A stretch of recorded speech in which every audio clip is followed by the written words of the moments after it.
Bonsoir,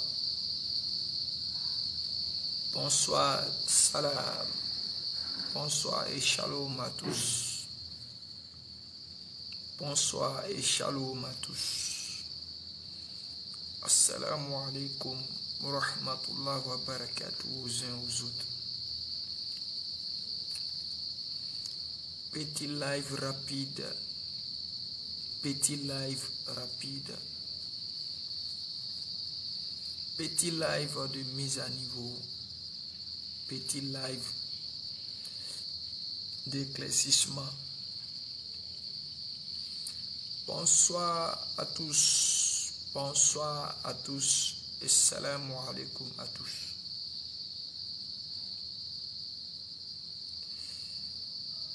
Louange à celui qui détient le souffle de vie, celui qui subsiste par lui-même, Al-Qayoum, le vivant qui ne meurt jamais et qui n'a jamais goûté à la mort, le premier qui n'a été précédé par personne et qui demeure de toute éternité, celui qui est le premier, le dernier qui ne sera dévancé par personne et qui demeure de toute éternité, le dernier, Allah subhanahu wa ta'ala, le maître incontesté et incontestable de la création, celui qui nous donne le souffle de vie et qui permet en sorte de notre existence pendant un moment donné. Bonsoir, allez. La louange revient à Allah subhanahu wa ta'ala et toute la louange lui revient. Celui qui a envoyé Mohammed sallallahu alayhi wa sallam afin de dépoussiérer et de guérir les cœurs de toute adoration biaisée sur l'adoration de l'homme, biaisée sur l'adoration des anges, sur l'adoration des idoles, sur l'adoration des djinns. Et nous remercions Allah de nous avoir guidés vers la lumière de l'islam. Cette religion qui ne donne à Dieu aucune faiblesse, mais qui donne à Dieu ce qu'il mérite d'avoir en tant que Dieu. Et bienvenue rapidement sur ce live. Je pense que peut-être on va faire environ 30 minutes à 40 minutes, puisque je continue toujours ma lecture sur un document, c'est-à-dire sur les documents du terrorisme. Bon, je vais pas me prononcer le nom ici, mais je continue toujours ce truc dessus. Bonsoir, chose Maxime. Bonsoir, allez. Oustaz, allez. Allô? Oui, bonsoir, allez, comment tu vas? Oui, Maxime, on peut faire quoi pour toi ce soir? Non, j'étais là et Oui, puis toute la louange et la grâce vient d'Allah subhanahu wa ta'ala. j'étais là, j'ai reçu une notification que tu étais en ligne. Comme ça fait un moment, je t'ai pas vu en ligne, en live. Alors que bon, on devrait, on devrait avoir Ça fait un moment, effectivement. un rendez-vous d'échange un peu. Bon, je me suis dit que peut-être que comme tu es un homme beaucoup, peut-être que tu es dans des programmes. Donc, comme aujourd'hui, je t'ai vu là. J'ai voulu monter dans ton live et te saluer d'abord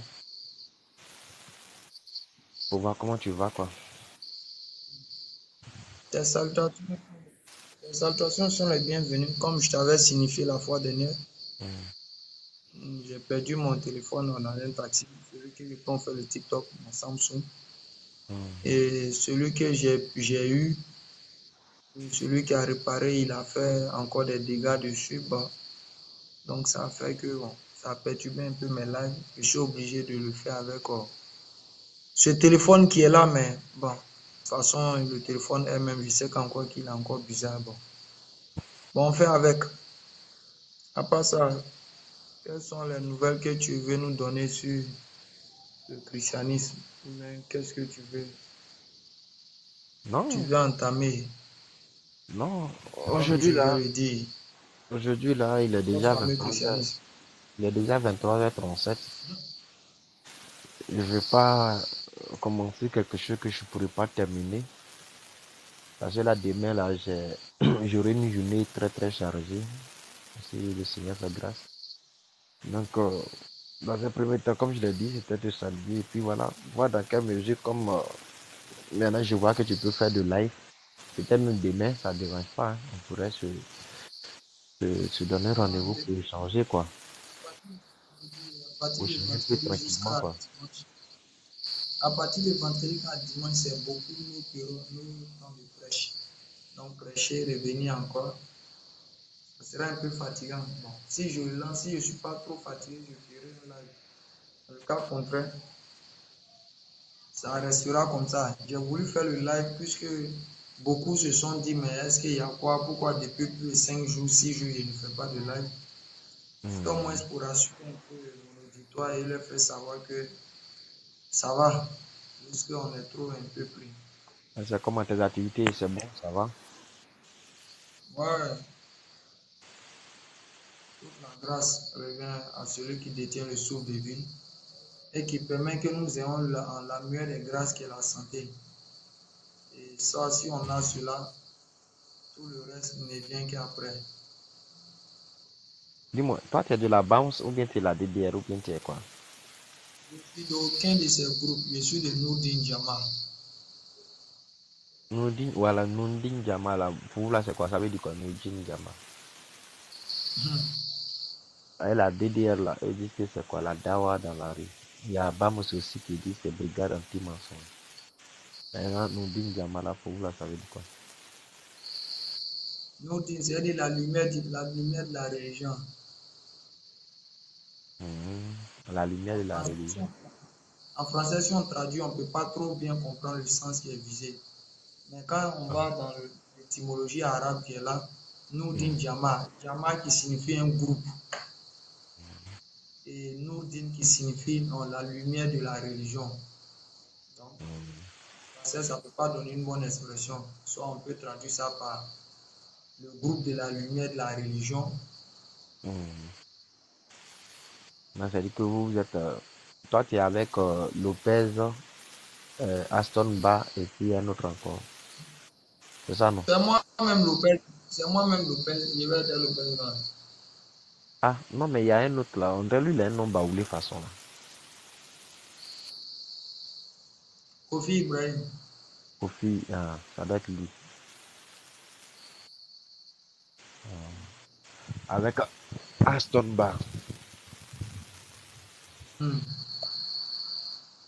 Non, il est en train de voir. D'accord. En tout cas, merci beaucoup. C'est bien. Vous faites un travail bien. En tout cas, dans votre domaine. Tu sais quoi? J'ai dit, en tout cas, vous faites un travail bien dans votre domaine.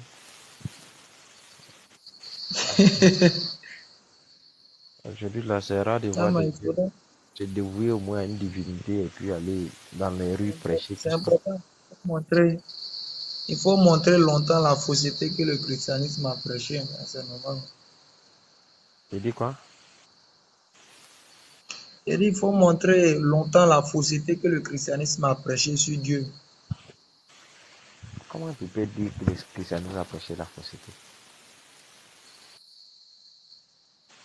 C'est quoi le christianisme a prêché que la fausseté? Mais vous, vous réduisez Dieu à la créature. Donc, bon, est-ce que ça, c'est une religion? Pas une religion, ça. C'est toi qui comprends pas. C'est tout. Sinon, c'est pas parce que c'est fou. C'est pas que je comprends pas. Quand on veut s'égarer, hein, on se fabrique des doctrines. C'est comme ça. Hitler s'est fabriqué une conception pour pouvoir faire du mal aux Juifs. C'est comme ça aussi. Quand tu veux t'égarer sur Dieu, là, il faut aller dans le christianisme. Là-bas, tu vas mieux t'égarer sur Dieu. C'est comme ça. Si tu veux te guider sur Dieu, il faut venir dans l'islam. Parce que là-bas, nous donnons Dieu le droit que lui-même il s'est donné de lui-même, sans pour autant le mélanger à qui ou quoi que ce soit.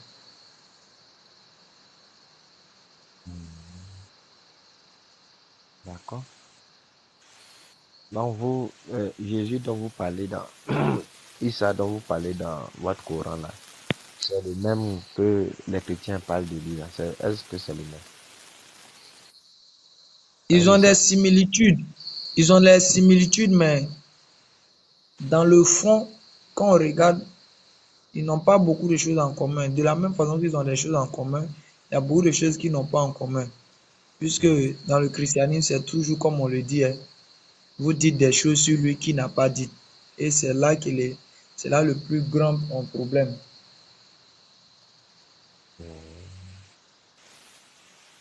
Mais est-ce que, toi-même là, est-ce que, quels sont, ils ont 2 points en commun qu'ils ont? Je dis quoi? Quels sont les 2 points en commun que tu penses qu'ils ont ensemble? C'est toujours le point que les musulmans défendent la personne de Jésus, que c'est un véritable messager de Dieu envoyé par Dieu. Ça, sur ça, on est d'accord et ça, c'est clair. Maintenant, le fait de venir dire que c'est Dieu lui-même qui est venu prendre un corps humain et à la fois en même temps, c'est son fils, à la fois en même temps, c'est lui-même. Bon, vous-même, vous voyez cette incohérence que forcément vous justifiez. On a oublié de vous laisser dedans, hein, on n'y peut rien. Sinon, pour toute personne censée sait que c'est illogique. Mais qu'est-ce que l'islam dit de Jésus? Parce que L'islam dit Jésus la est Bible un dit qu'il véritable est. messager de Dieu, c'est un serviteur de Dieu, c'est un serviteur d'Allah, comme c'est clair dans beaucoup de sourates. Mais est-ce que chez vous là, est-ce qu'il est dit il est mort et ressuscité? Il va mourir ressuscité pour faire quoi? C'est ça la question. Sinon, le Coran est clair. Il va mourir ressuscité pour faire quoi? Pour résoudre quoi?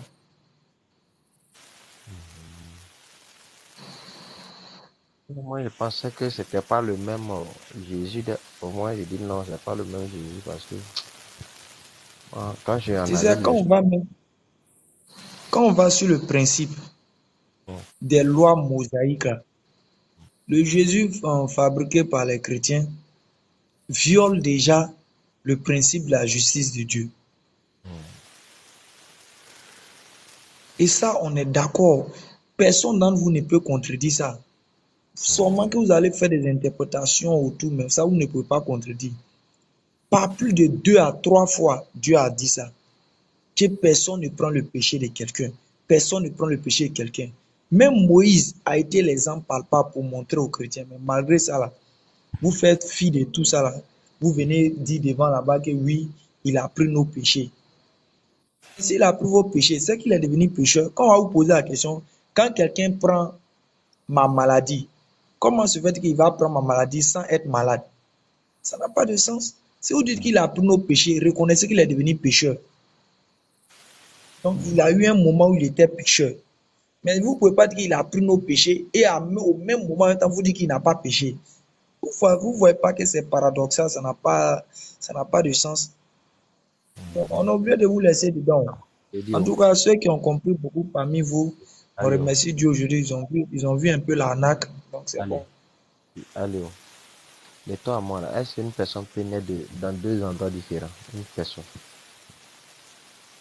C'est-à-dire Une personne, est-ce qu'une personne peut naître de 2 endroits différents? non, non, non, Donc, logiquement, hein. voilà pourquoi moi je dis que c'est pas la même personne. C'est pas même dans. C'est-à-dire que pour moi, avant de parler même du rôle même de la personne, les fonctionnements, les paroles, tout ça là, c'est là que moi je dis que c'est pas la même personne. Parce que Pourquoi? Jésus dont les chrétiens parlent, là, il est né à Bethléem, la maison du pain. Mais Hmm. Jésus dont le Coran parle, là, il n'est pas né à Bethléem. Ou bien. Il est né où? Hein? Hmm? Parce que Jésus dont la Bible parle, là, on dit il est né à Bethléem dans une crèche, et que dans une bergerie. Mais le Mhm. Jésus dont le Coran parle, là, il a dit qu'il est né sous un palmier. Mhm. Est-ce que ça, là, c'est la même chose? Quelqu'un qui naît dans Mhm. une bergerie, puis quelqu'un qui naît sous un palmier, est-ce que c'est la même personne? Tu vois, la Bible est claire pour dire que Jésus est né dehors, pendant que les bergers étaient en train de quoi, paître leurs moutons. C'est faux ou c'est vrai? C'est vrai. Hein? Il est né, oui, dans une bergerie. Oui, une bergerie où il y a les moutons, non? Oui, il y avait les moutons. Ok, allons-y simple. Donc, un endroit où il y a les moutons, là, il ne peut pas avoir un palmier à côté là. Il ne peut pas avoir un palmier à côté. Voilà, il ne sait pas, puisque la Bible n'en parle pas. Ah. Mais c'est des choses. Pourquoi quand vous arrivez sur le Coran, mais vous n'ouvrez pas un peu votre esprit même. Vous faites on dit c'est impossible que dans une crèche ou bien dans une bergerie, il n'y ait pas un palmier. C'est comme on a dit à quelqu'un au lycée, il y a un palmier. Et puis bon, lui, sa tête va aller sur le fait que bon, comme on dit, c'est le lycée, c'est un endroit où on étudie, il ne peut pas avoir arbre. Tu vois pas que c'est pas censé. Le Coran dit un palmier. Est-ce que le palmier ne peut pas se trouver à côté d'une crèche? Le palmier ne peut pas se trouver dans une crèche où il y a des moutons. Un palmier peut se trouver là-bas. Mais où est le problème dedans? Donc, ça dit que vous reconnaissez que Jésus est né aussi à Bethléem, c'est ça? Non, ça, il n'y a pas, moi, je n'ai pas de texte dans le Coran qui dit Jésus a dit le nom de la ville où Jésus est né. Le Coran n'a pas donné le nom de la ville. Le Coran a donné simplement Et pour l'endroit vous, pour dire non, pour vous là, quand vous dites il est né sous un palmier, la palmier là, c'était situé où alors? Dans quelle C'était ville? quoi? C'était quoi? C'était dans quelle ville? La ville n'a pas été mentionnée, Savez frère. comment? Donc, je ne saurais inventer quelque chose qui n'a pas été dit par le Coran. C'est pas ma nature.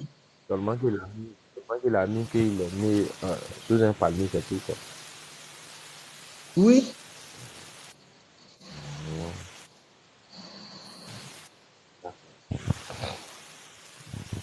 Ok. en tout cas, ressaisissez-vous, quoi. Mais une chose, c'est de quel Hmm. euh, frère de Marie le Coran appelle Haroun. Lui, c'est qui? Haroun. Haroun n'est pas le Haroun que vous avez mentionné comme les chrétiens le disent. Parce que les chrétiens disent que le Haroun que chose mentionne, Marie mentionne, c'est impossible puisque entre elle et puis Aaron, il y a des siècles. Ici, le Coran vise quoi? La fraternité dans la foi. C'est pour cela qu'à la sourate 49, le verset 13, Allah dit quoi? Les musulmans, les croyants, les musulmans, les musulmans, les croyants ne sont que des frères. Ok, si on va déjà sur la base étymologique du mot frère, frère, on sait que c'est toujours forcément quelqu'un que vous êtes né d'un père et vous êtes né de la même mère ou peut-être du même père. Ça, c'est la base de la définition de frère. Mais pourquoi le Coran dit que les musulmans, nous, les croyants, nous sommes des frères? Pourquoi le Coran utilise le terme frère ici? C'est le même mot là que le Coran utilise à l'égard de Marie. C'est quoi? Parce que quoi? Écoute-moi, ça vise la fraternité en fait. Quoi? C'est même chose comme ça. Allah dit au prophète, Allah dit concernant les épouses du prophète Mohammed sallam, que quoi? Elles sont vos mères. Allah dit quoi? Les épouses du prophète sont nos mères. Mais en quoi la femme du prophète sallam est ma mère? Sachant qu'elle ne m'a jamais mis au monde. Donc vous comprenez qu'il y a quelque chose qui est visé. Et ce langage même, il est toujours répété dans la Bible. Pourquoi vous comprenez pour la Bible là? Et puis c'est pour le Coran là que toujours ça vous crée problème. Je n'arrive pas à comprendre cette attitude là. On vient dans la Bible, on appelle Jésus fils de David. Dans la Bible, on appelle Jésus en fils d'Abraham. Depuis quand Jésus, on peut être fils de David, sachant que vous-même vous dites qu'il n'a pas de père, qu'il est né. Oui, on est d'accord qu'il n'a pas de père. Mais en quoi David devient son papa? Donc, tu vois que c'est des choses, quand vous arrivez à comprendre ça là, quand vous venez dans le Coran, réfléchissez de la même façon que vous réfléchissez sur la Bible. Pour comprendre pourquoi arriver dans le Coran, vous faites comme si vous ne savez pas c'est quoi qui est dit. C'est dommage, quoi. Donc, ça dit que Merci Maïmouna pour les roses. Merci encore. si je dois prendre un peu dans le contexte, parce qu'on dit euh, il est fils de David, d'Abraham, donc c'est un peu dans ce contexte que le Coran dit qu'il est Marie est le frère de Aaron, c'est ça? C'est dans Oui, ce contexte-là, non? oui, puisque elle est de la lignée de ces derniers. Elle est de leur lignée. Et puis, elle vivait la piété que ces derniers vivaient. Donc, ce langage, les frères, les gars disaient ça dans le sens du truc, de lui, montrer sa piété, la lier à la piété qu'elle a avec ses derniers. C'est juste ça. Sinon, ce n'est pas une affaire des frères comme son grand frère, son petit frère. Non, ce n'est pas ça quand même. Vraiment, qu'Allah met la baraka, sœur Maïmouna, qu'Allah met la baraka. Voilà, c'est Inch'Allah. Donc, tu vois, c'est ainsi que c'est des trucs il y en a une légion dans la Bible. Jésus même a utilisé cette expression. Mais pourquoi vous les chrétiens, vous arrivez à comprendre ça? Dans Jean 20, le verset 17, Jésus a dit quoi? À l'égard de ses disciples. Ne me touche pas. Va trouver mes frères. Tout le monde est d'accord que les disciples, les disciples de Jésus n'ont jamais été ses frères. Mais ils sont les frères de Jésus en quoi ici? Pourquoi vous comprenez ça là? Vous arrivez à comprendre que quand Jésus dit mes frères ici, vous visez les gens dans la foi et dans la compréhension de la religion, ils ont le même point commun. Et maintenant, quand vous arrivez dans le Coran, là-bas, votre tête change. Bon, souvent, moi, je me pose des questions, quoi. D'accord. Donc, tu vois un peu. J'ai appris et puis une chose. Quand on voit les roses comme ça Il faut veut dire parler quoi? un peu fort. Quand on voit les roses comme ça veut dire quoi? Ça se transforme en numéraire. D'accord. Maintenant, j'ai entendu quelqu'un dire une fois que vous dites que votre prophète là, il a été annoncé dans la Bible et qu'il devrait venir tout ça. Il a été annoncé dans la Bible. Hum. Mais ça, là, le sujet est un peu vaste et long. Ça, même, après, le consolateur que vous dites que ça parle que c'est pas Mohamed là, on peut bel et bien même prouver ça. Parce que le problème avec l'histoire du consolateur, il faut on soit d'abord d'accord sur un premier point. Le premier point, le consolateur est-il un être humain? Oui ou non d'abord? C'est-à-dire, si on résout d'abord l'énigme qu'il est un humain, votre affaire d'un consolateur, c'est le Saint-Esprit tombe à l'eau. Et donc, si c'est un humain, immédiatement, ça montre qui va être dans la vérité. Et tu comprends? Donc, ce débat-là, quand on fait le débat du consolateur, il faut d'abord résoudre ça. Est-ce que le consolateur, c'est un être humain, oui ou non d'abord? Si on finit de trouver que c'est un humain, les choses maintenant vont aller plus facilement pour comprendre. Mais j'aimerais pas débattre de ça aujourd'hui parce que on a plusieurs débats en cours dessus dans des églises. Donc, je n'ai pas étalé mes arguments ici. C'est quand il a fini de faire peut-être le débat ou bien quand je vais revenir, si Dieu le voulant, quand je vais revenir de la Mecque, peut-être on va pouvoir faire ça.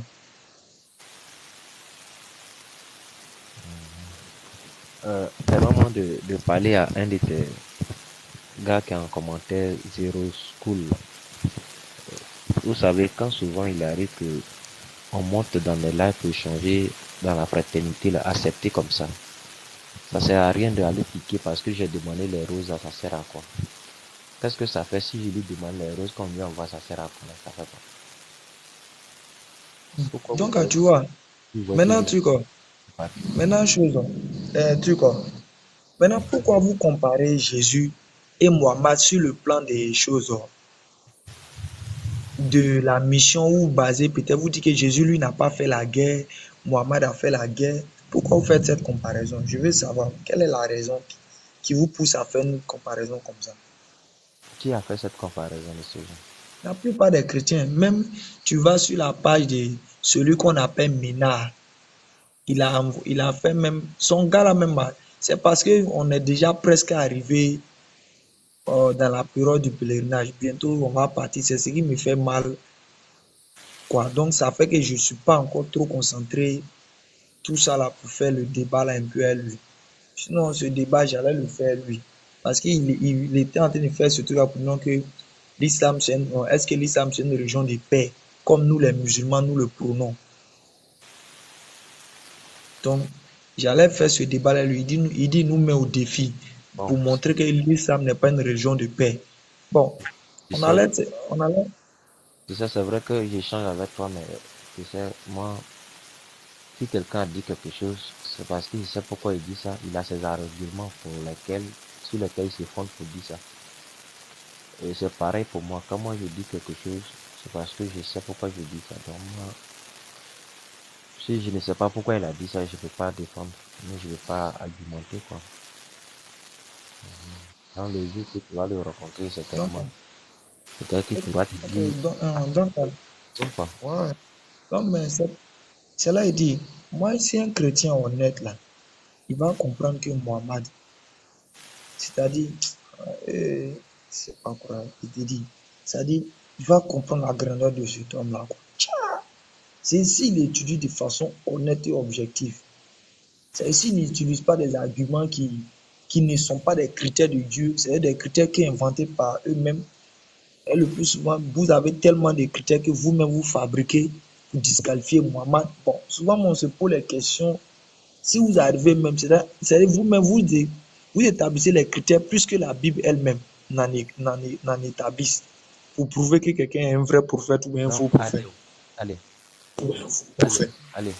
Donc parle-moi de lui alors. Parle-moi de Mohamed alors. Parce que Premièrement, j'ai moi te je parlé pense que légèrement. les, J'ai te le résumé, j'ai beaucoup te qui sont résumé dans la... l'histoire de Mohammed.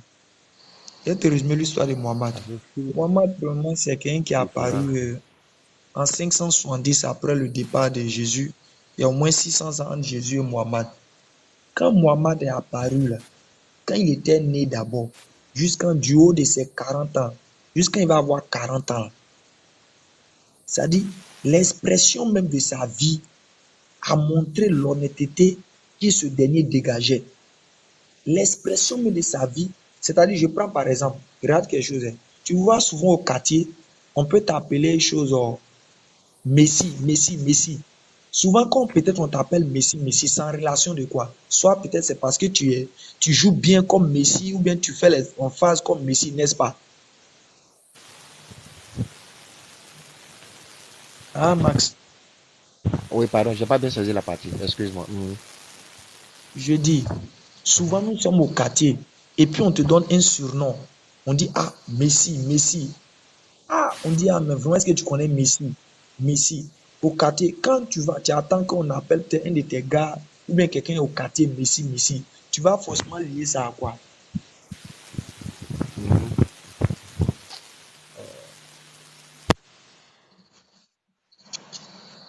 Hmm?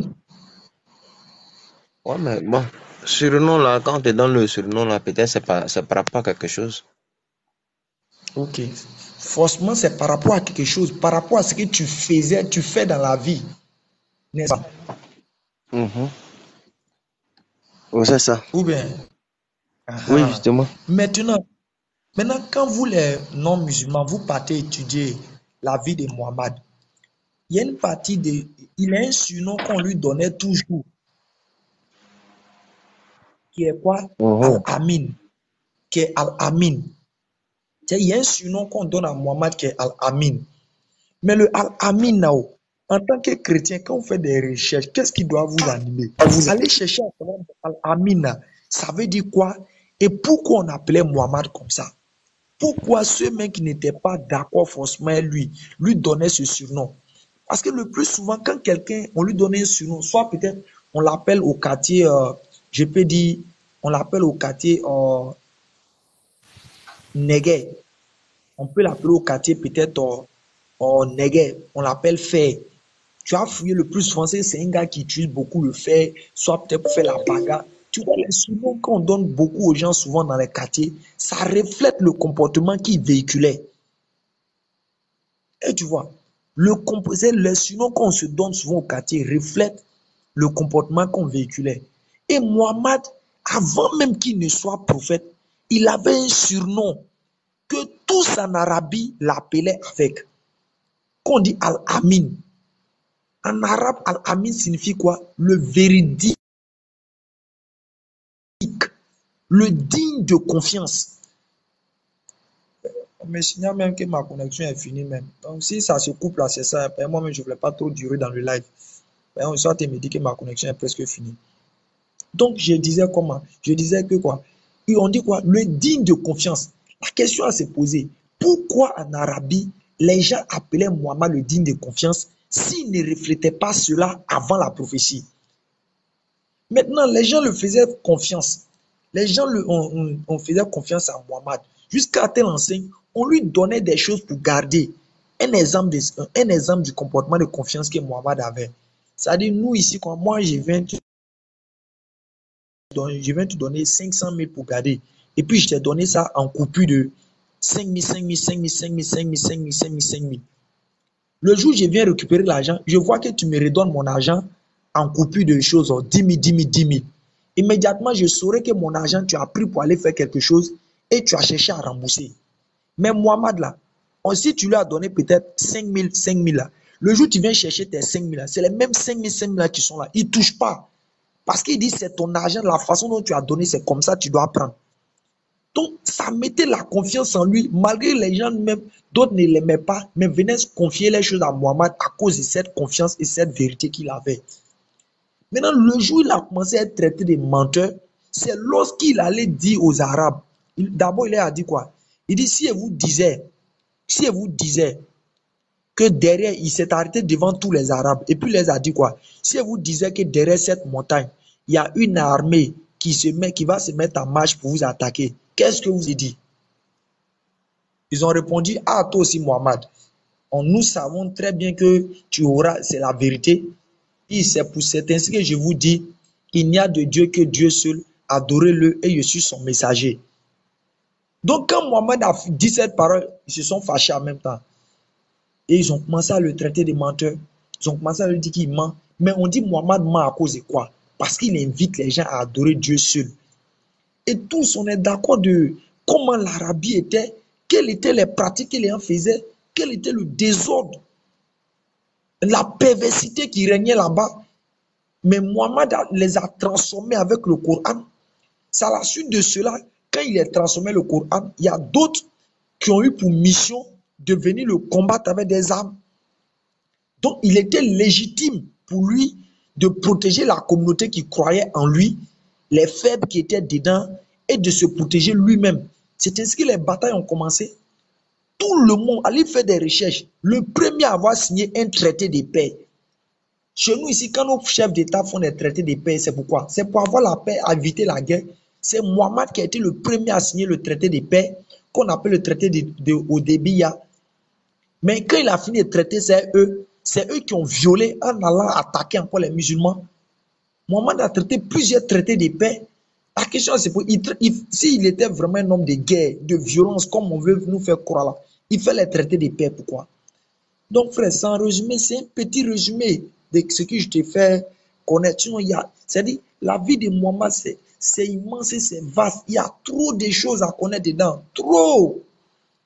Mais seulement que, bon, comme les gens sont déjà programmés à vouloir le dénigrer, à vouloir dire tout sur lui, bah, on oublie d'accepter. J'ai te fait même un petit coup sur l'histoire de Boko Haram. Ce n'est pas pour défendre Boko Haram, mais la plupart des gens ne connaissent pas l'histoire de Boko Haram. Et les fondateurs, Mohamed, je crois bien, il s'appelait Mohamed Ahmed ou bien Mohamed Lamine, un truc quoi, Mohamed Lamine, je pense bien, le fondateur de Boko Haram. Les gens pensent que Boko Haram a commencé avec l'histoire des guerres. Non, non, non, non. Boko Haram avait commencé avec quoi? Une histoire de propagation du message de l'islam en invitant les dirigeants qui étaient dans le nord de Nigeria à éviter la corruption et à marcher sur la loi de Dieu. Et ce n'était pas du goût des grands dirigeants qui étaient dans la corruption. Et c'est dans ça qu'ils ont manigancé pour tuer le leader là. Et comment ils ont tué le leader? Ils ne l'ont pas envoyé au jugement, ils ne l'ont pas fait procès. Ils ont tué le leader de Boko Haram là, c'est-à-dire Mohamed Lamine, en plein dans la rue. Et de surcroît quoi, ils ont profané son corps en faisant quoi? Ils l'ont tué nu, c'est-à-dire ils l'ont tué quand il était en caleçon. Ils l'ont déshabillé et puis ils l'ont tué. Donc qu'est-ce que ça a créé? Ces gars qui étaient là, l'esprit de vengeance est rentré en eux. C'est ainsi que Boko Haram c'est-à-dire quoi? C'est détourner des paroles pour aller agir dans quoi? Les armes. Même Al-Qaïda, regarde mon livre, ça. Regarde ça. C'est des choses quand tu lis là, tu vas tellement être, ton esprit sera tellement éclairé. Regarde, tous ces livres, il y a chez ça, regarde dans quoi autre. On dit quoi? Djihad, asymétrie entre fanatisme et incompréhension. Voyez ça? Hein? Histoire géopolitique, voyez ça? J'ai même un autre encore ici. Je vais te montrer le troisième. Regarde. Marc Trevik, au cœur de l'antiterrorisme. Donc, c'est-à-dire, quand je vois peut-être quelqu'un qui a venu faire débat de terrorisme avec moi, pour dire non, Boko Haram, les quoi, c'est pas pour les soutenir ou bien pour dire ce qu'ils font actuellement, c'est bon, hein, mais pour dire, allons d'abord à l'origine des choses et on sera éclairé sur ce qu'on voit. Les Occidentaux savent que les Arabes sont très réactionnaires, c'est-à-dire, eux là, ils sont très réactionnaires. Et eux, quand ils réagissent, ils mêlent ça à la religion. C'est comme ça ils sont. Depuis l'époque de Mohammed, c'est comme ça ils étaient. Quand eux, ils réagissent, ils mêlent ça à la religion. Donc aujourd'hui, on les attaque sur le plan politique, mais eux, ils mêlent ça à la religion.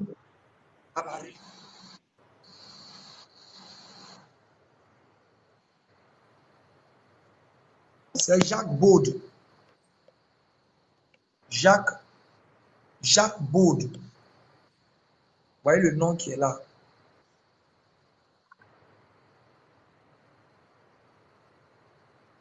Ça. Lui là. Trop riche. Ça ouvre. Même la guerre mondiale, qu'on nous a expliqué, c'est-à-dire on a regardé dans les livres, depuis qu'on est petit jusqu'à aujourd'hui, dans le livre, ça là, tu finis, on t'explique l'histoire, tu es découragé, tu ne crois pas qu'il y avait beaucoup de mensonges derrière.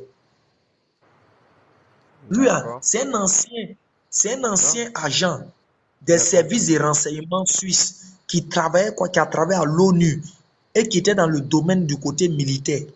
Ok, bon, bref, c'était ce qu'un peu j'avais à dire. Quoi. Non, pour le prophète là, j'ai compris déjà pour ce que tu as dit. Et merci déjà pour l'exercice. Maintenant, est-ce que avant lui là, est-ce qu'avant lui, il y avait quelqu'un d'autre qui était venu pour parler de l'unicité de Allah au niveau de l'Arabie, au niveau de chez les Arabes par exemple? Bon, il y avait, pas dans la contrée de la Mecque, il y a l'histoire de Salih, il y a l'histoire des choses, il y a, oh là là, il y a, on dirait il y a trois personnes mentionnées dans le Coran, si je ne m'abuse, qui sont des prophètes, qui étaient des prophètes arabes, mais qui n'étaient pas dans la même contrée que celle de Muhammad. Il y avait Salih, il y avait, oh là là, le nom m'échappe, les deux autres noms m'échappent.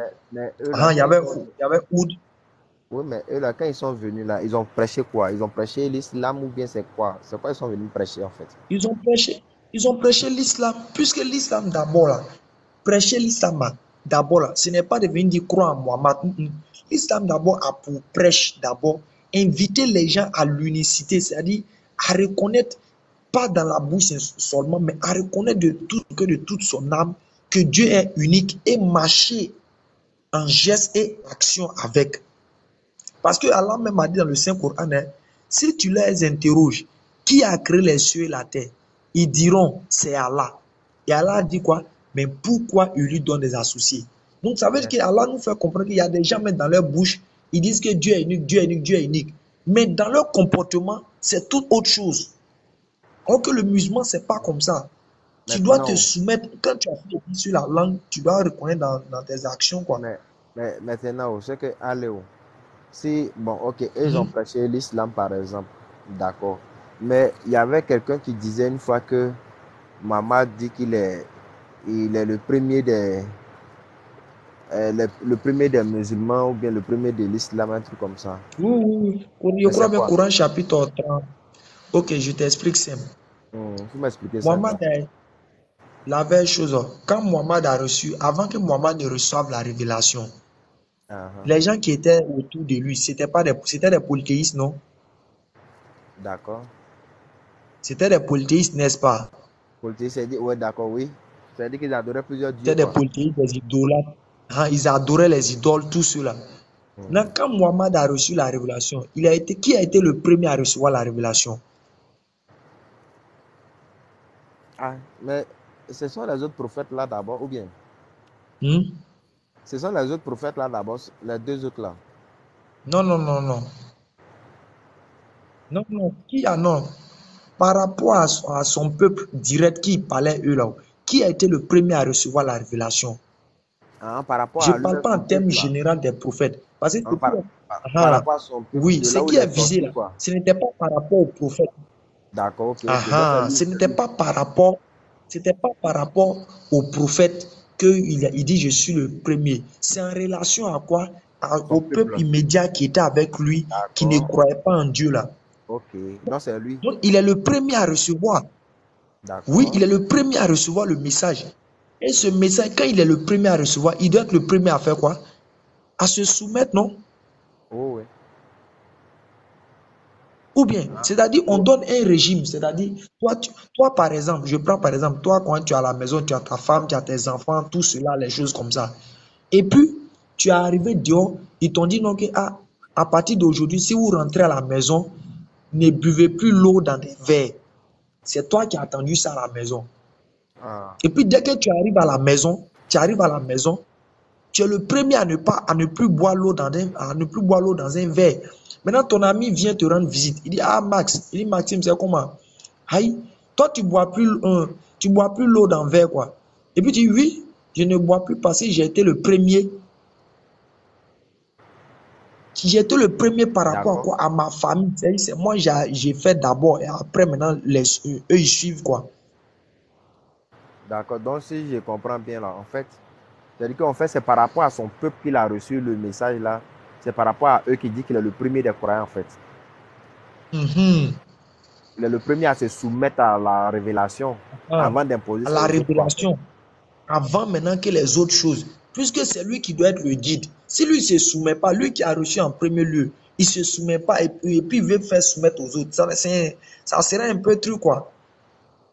Mais maintenant, Ça, moi, maintenant, ce que je veux comprendre encore là, c'est dire que, non, là, il a compris ce verset là, comme tu l'as expliqué là, je comprends. Donc, ça veut dire quoi? Mais en ce moment, les premiers qui ont reçu la révélation, eux là, ils sont venus avec quel livre alors? Parce que je suppose eux que le maintenant, Coran, ils étaient les premiers dans leur époque. Ils étaient les premiers dans leur époque. Il y a d'autres prophètes là. Eux, ils n'ont pas reçu de livres. C'est-à-dire, il y a d'autres prophètes, ils n'ont pas reçu de livres physiques comme ça. Mais eux, ils ont reçu quoi? L'enseignement qui découlait de celle des prophètes qui avaient reçu des livres. Je prends par exemple comme ça, les Jean-Baptiste, ils avaient la connaissance de la Torah, ils avaient la connaissance de ce que Dieu a donné aux anciens prophètes. Mais eux, ils n'avaient pas de livre en tant que tel. Mais d'accord, ils ils prêchaient avaient par rapport simplement quoi? au précédent quoi. Ah, ah. Dieu faisait qu'ils s'appuyaient, puisque Dieu dit quoi? L'Éternel Dieu ne fait rien sans révéler ses secrets à ses prophètes. Donc, il révèle le secret des anciens prophètes là à celui qui vient après. Donc, il utilise ça pour enseigner le peuple. Maintenant, si Dieu trouve que ça c'est nécessaire que ce dernier laisse un livre, Dieu fait que ce dernier laisse un livre. Maintenant, quand Maintenant, Dieu trouve que c'est pas nécessaire, mais qu'ils ont besoin seulement d'une petite période d'avoir des enseignements, Dieu fait qu'il profite de ces enseignements et puis après, bon, un autre vient en tout cas pour venir confirmer avec un livre. Je ne maintenant, fais pas monter quelqu'un d'autre. De tout à l'heure, je vais descendre, donc je suis un peu fatigué. Vas-y. maintenant, maintenant, en ce moment, ce que je veux savoir, autant des autres là, est-ce que eux, ils Mhm. partaient par exemple à la Mecque? Non, non, non, non. Eux partaient pas à la Mecque, hein. C'est-à-dire, eux venaient, Non, ils prêchaient par rapport à ce qu'ils avaient reçu, tout ça là. Ils oui, ils prêchaient. prêchaient par rapport à ce qu'ils avaient reçu et ce qui était utile pour les croyants en ce moment, en fait. D'accord, Ce qui ok. était nécessaire et utile pour les croyants en ce moment, ils prêchaient ça. C'est comme Moïse. Ce qui était utile pour Moïse, c'était d'appliquer quoi? La loi du talion. C'est-à-dire, celui qui fait net, on le punit et puis on avance. C'est ça. C'est ça, c'était utile pour eux. Mais quand Oh, Jésus est venu, Jésus a dit quoi? Il était écrit qu'on fait ça, non. Mais moi, je vous dis, faites ça. Donc c'est Jésus ça. maintenant vient dire, je ne sais pas que Jésus montre que ce qui était là, c'est faux, bien, on ne doit plus le faire. Non, non. Il fait comprendre que ceux qui sont là maintenant, là, ce qui leur est utile et profitable, voici ça. Ouais, ouais. Maintenant, euh, quand vous dites que le Coran est descendu là, est-ce que, Mhm. est-ce que ça veut dire que c'est descendu en tant que livre ou bien c'est descendu comment? Qu'est-ce qu'on doit comprendre par c'est descendu? Non, non, non.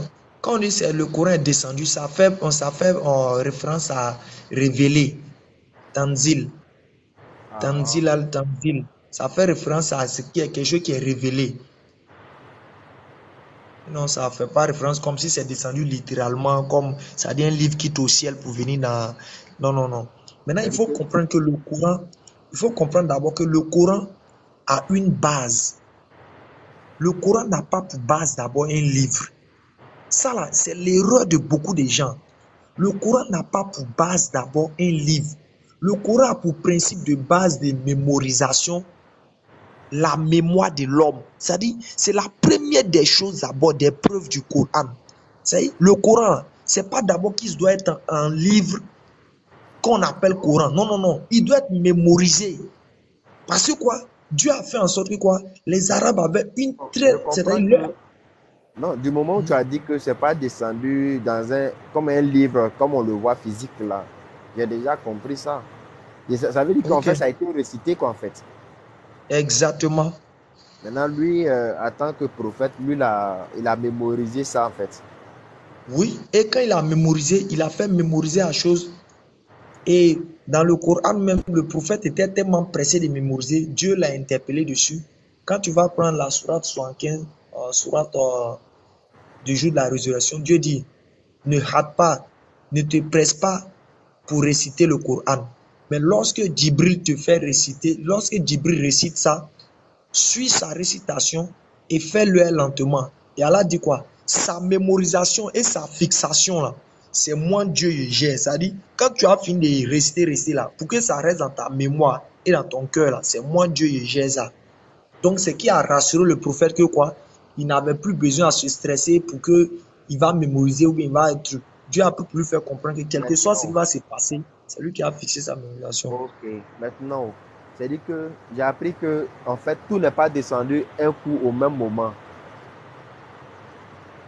C'est ça, non? Mhm.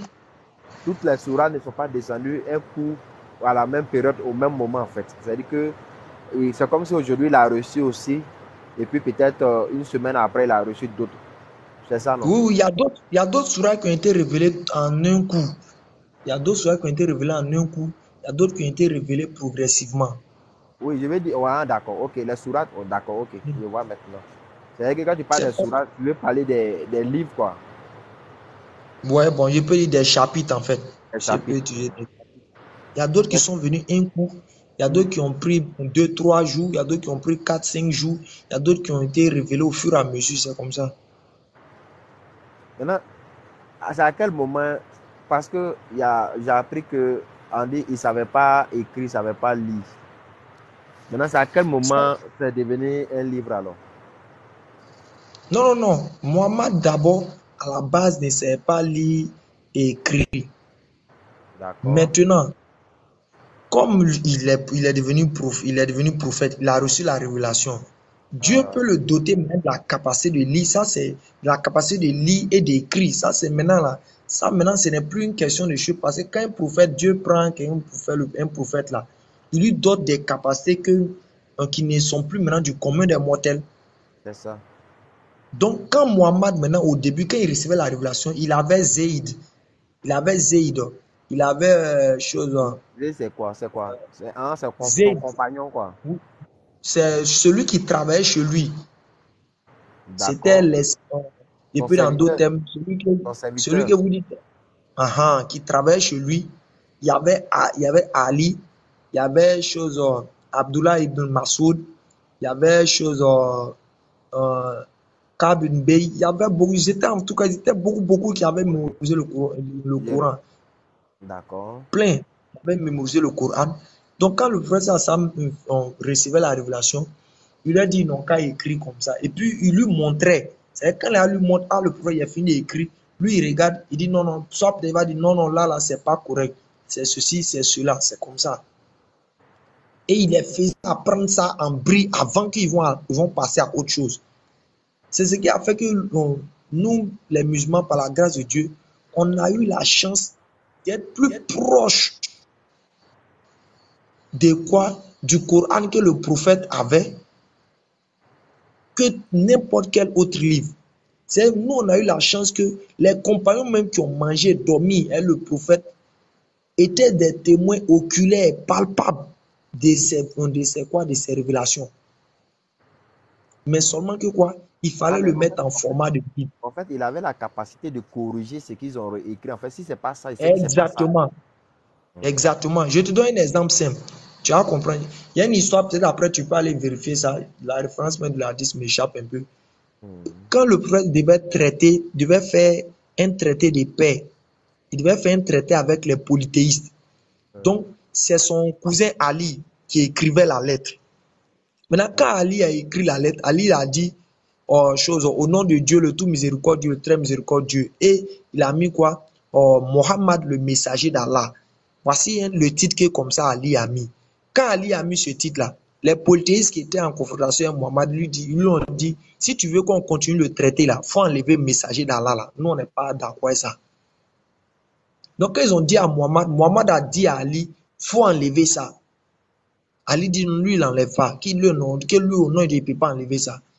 Ici, il y a d'autres qui souvent qui disent que Ali a désobéi au prophète. Non, non, ce n'est pas une désobéissance. C'est-à-dire, le fait que tu vois que les gens ont foutaise, c'est-à-dire, soit peut-être que les gens ont foutaise et puis tu veux montrer que c'est la foutaise, ça ne passe pas là. C'est dans ce sens-là qu'Ali a agi en fait. Donc Ali dit non, je ne peux pas enlever le prophète. Non, comment ça? Et toi, tu es le messager de Dieu, eux, ils vont venir s'arrêter pour dire que tu n'es pas le messager de Dieu. Donc il y a beaucoup d'exemples légion comme ça, quoi. D'accord. Non, je comprends sur ce coup-là. Je comprends. D'accord. Ok. Souvent, il faut poser des questions pour comprendre. Donc, c'est à partir de là Okay. maintenant qu'ils ont pu rédiger ce qu'il y a à rédiger pour devenir un livre. Oui. Un livre. Effectivement. Mais il faut comprendre quelque chose. Ce n'est pas la rédaction d'abord qui est la base. Hein. C'est la rédaction devenait comme un second support. Voici quelque chose qu'il faut comprendre. La rédaction venait comme un second support. Sinon, premièrement, d'abord, c'était la mémorisation dans la tête. C'est pour cela, regarde l'exemple simple. Regarde l'exemple simple. Quand ils ont l'histoire des choses où les compagnons, il y avait une guerre des apostats, où ils ont massacré beaucoup des compagnons du prophète Mohammed sallam, des Sahaba.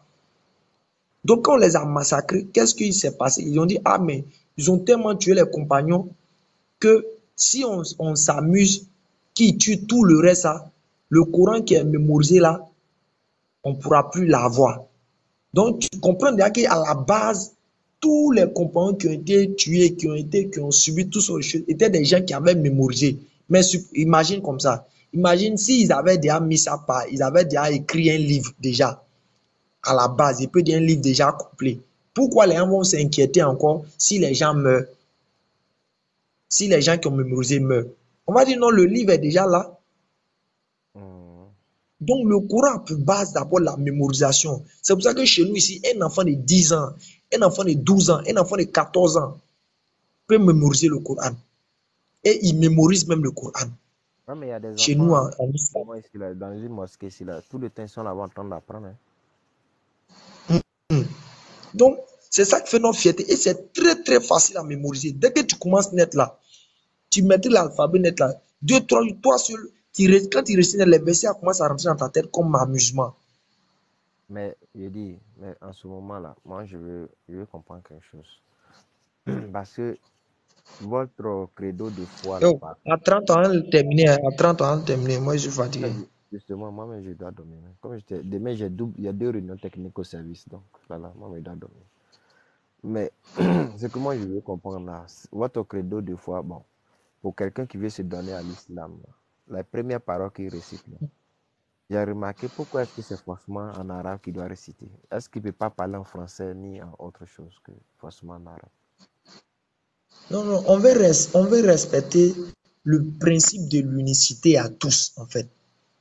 On veut respecter le principe de l'unicité à tous. Regarde l'exemple simple, quoi. Les Arabes, là, regarde comment c'est bizarre. Logiquement, les Arabes, là, eux, ils sont déjà Arabes. On peut leur dire non, qu'ils doivent rester sans autre langue. Mais là, même les Arabes, pour se convertir là, ils sont obligés de réciter ça en arabe. De base, c'est déjà les langues qui n'avaient plus besoin à réciter. Maintenant, on veut respecter le principe de l'unicité. C'est l'objectif de la prière et du culte en arabe là. C'est ça que les gens doivent chercher à comprendre. Les gens ne doivent pas venir dire non, pourquoi prier en arabe, pourquoi non.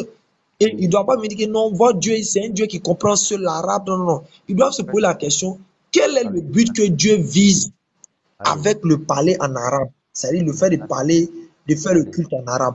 Sinon, les invocations personnelles, moi comme ça actuellement, la nuit, quand j'ai prié, quand j'ai fini de faire mes rakas, tout, là, je vais faire mes invocations dans ma langue. Quand je veux commencer à demander à Dieu, là, je n'ai pas dit ça en arabe. Je viens dire, ah vraiment Dieu, c'est chaud sur moi, franchement, il faut m'aider. Maintenant, les bénédictions pour accompagner mes invocations, c'est-à-dire mes invocations, là, c'est là que j'accompagne ça avec les invocations que le prophète lui-même, il a récitées, dans le but d'être en communion et de rester avec lui. La prière a pour but de nous mettre en communion et de nous éviter de quoi? D'être dispersés, mais de nous unir en fait. En fait, c'est pour être C'est fidèle ce à la qui est chose, quoi. Il visé, faut être quoi. fidèle à ce qui est écrit. Ah. C'est ce qui est visé. De toute façon, sur l'histoire de Babel, là, tous les Babel, là, regarde qu'est-ce qu'on dit. On dit les gens priaient, les gens quoi, étaient unis. Et Dieu a séparé les langues. Donc tu comprends que la langue permet d'unir, permet de mettre les gens au même niveau. Donc c'est l'objectif qui est visé en fait. Et là, comme ça, par la grâce d'Allah, comme j'ai dit, nous on va aller à la Mecque cette année. Moi comme ça, quand je vais arriver là-bas, le chinois que je n'ai jamais croisé sur terre, écoute bien, le chinois que je n'ai jamais vu, l'américain que je n'ai jamais vu, le népalais que je n'ai jamais vu, le russe que je n'ai jamais vu, quand on va arriver là-bas, là, lui et moi, là, on sera sur un terrain d'union, c'est-à-dire la langue. C'est le chinois, là, quand il va rentrer à la mosquée et puis il veut prier, là, moi, l'ivoirien, lui et moi, on ne s'est jamais vu, là, je peux prier derrière lui et puis comprendre tout ce qu'il va me dire. Tu vois ça? C'est-à-dire, quand il va commencer la prière avec la Fatia, moi déjà, l'ivoirien que je ne le connais pas, ni d'Adam, ni d'Ève, lui et moi, on se retrouve sur un point où Dieu veut qu'on soit unis. Ça forme notre unité, en fait. Ok, d'accord. Merci beaucoup, Alain. En tout cas, C'est partagé, frangin. un plaisir pour moi de te poser des questions et de recevoir des réponses. Et je Il n'y a pense pas de souci, frère. Non, on est que ensemble. tu dois voyager bientôt. Quand tu vas revenir tranquillement, je pense qu'on va échanger Non, mais sur d'autres thèmes, quoi. les frères, ne pardonnez, afin de monter là, bon, j'ai donné une information. Pour tous ceux qui ont un problème de érection molle, qui ont un problème de coco interne, sachez que je m'occupe de ça. Donc, pour tous ceux qui ont besoin de ça, vous prenez mon numéro et après, vous m'écrivez le 05 28 42 44. C'est-à-dire pour tous ceux qui ont les problèmes d'érection molle, c'est-à-dire madame là, qui n'assure pas le terrain, il faut venir. Moi, c'est naturel. Hein. Moi, quand on prend là, c'est pas fait dire qu'il prend ça 30 minutes ou 22 minutes. Pour moi, on prend ça matin pour aller au travail même. Et puis la nuit, maintenant, madame, si madame commence à te dire bébé, bébé, c'est comme ça, lui, en même temps, il commence son bara. Donc, vous prenez mon contact. Pour ceux qui en ont besoin, vous me contactez. Je ferai un live prochainement pour ça. Le 05 2 fois 05 hein, 28 42 44. Je reprends encore le 05 28 42 44. Donc, bonne nuit à tous et puis Max, merci à toi Ouais. et puis Ok. En tout cas, tu fais un bon voyage. Que Dieu te ramène sain et sauf, quoi. je suis encore toujours là pour un moment, c'est le 15 juin. C'est le 15. Ok, bon, bonne nuit. Ok, vraiment, merci encore à la sœur Maïmouna, qu'Allah te récompense. Bako Konate, mon numéro que tu as pris, c'est chose. C'est MTN Money. Il faut envoyer mon argent, faut envoyer mon transport. Hein. Bako, toi, tu nous as fui, hein. Tu m'as fui actuellement là. J'ai fait accident. Toute ma voiture est gâtée. Tu m'as pas appelé, tu m'as rien dit. C'est toi-même ton amende là, je ne sais pas c'est quelle amende il te taxé quoi. Hein, Bako? Toi, un fidèle de nous, d'une Jama comme ça, toi qui était, faut pas faire ça, hein. Faut pas faire ça, Bako. Faut m'écrire en inbox. Vraiment, Kala accepte, Kala met la baraka. Et vraiment, merci à tous, merci encore pour tout ce que vous faites pour nous. Merci pour votre soutien de part et d'autre. Et qu'Allah vous en récompense chacun d'entre vous de la plus belle des manières. Et on se fait des doigts. Et comme je l'ai dit, façon les gens ne se dégoûtent pas et ne se lassent pas de faire le péché, la désobéissance, jusqu'à tel enseigne qu'ils trouvent des stratégies, ils trouvent des méthodes pour mieux persévérer et progresser dans la désobéissance et le péché. C'est ainsi que nous autres qui décidons d'emprunter la voie du bien ou bien de faire ce qui est bon, nous devons aussi ne pas nous décourager. Nous ne devons pas être découragés de faire le bien. Et jusqu'à même nous aussi à trouver des stratégies de faire le bien. Parce qu'aujourd'hui, le mal, c'est comme ça. Les gens trouvent les stratégies pour faire le mal. Nous, on doit trouver les stratégies pour faire le bien. Sur ce, bonne nuit à vous. Et mon contact, comme je l'ai dit, c'est le 05 05 28 42 44. Qu'Allah vous bénisse, qu'Allah vous bénisse, qu'Allah vous bénisse. Assalamu alaikum rahmatullah wa barakatuh. Et encore merci à la sœur Maïmouna. Qu'Allah te récompense.